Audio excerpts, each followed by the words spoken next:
Oil prices have surged over $100 a barrel as the war in Iran has intensified. Clay, why is this price spike happening now instead of last week when the war started? Well, last week, the market was still in a little bit of denial about how serious this situation could be for energy supply demand balances. I think for two reasons. First of all, recency bias. And so in recent geopolitical flare ups around the world, oil supply disruptions were threatened, but they never wound up materializing. And so those traders that placed big bets on prices surging because there was a geopolitical flare up lost a lot of money. So this time their attitude has been show me the disruption. I'll believe it when I see it.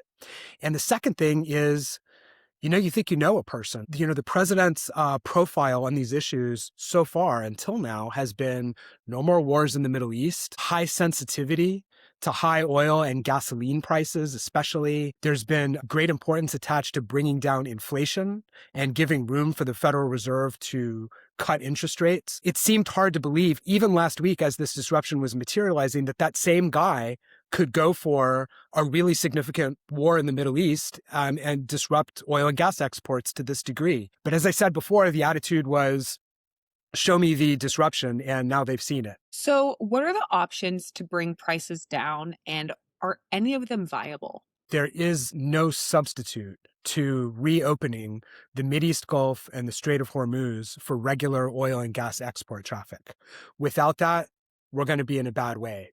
And all of the measures that are being bandied about to address the problem are at best temporary infill opportunities, but they don't make up for the requirement to resume those export flows. So things like drawing down strategic reserves from the United States, Strategic Petroleum Reserve, others in the countries of the OECD, those can be helpful in certain regions and for certain oil products. But it's in addition to getting the exports resuming, not instead of, because they only buy you a limited period of time. Until then, we're just going to be digging a deeper and deeper hole in global supply levels. So, how will we feel these price shocks here at home in the US? Well, I think there's two ways. In the short term, we are all definitely going to see higher gasoline prices at the pump, and we are going to see more expensive airline tickets. I think that those are inevitable, even if the war ends today and we resume those flows.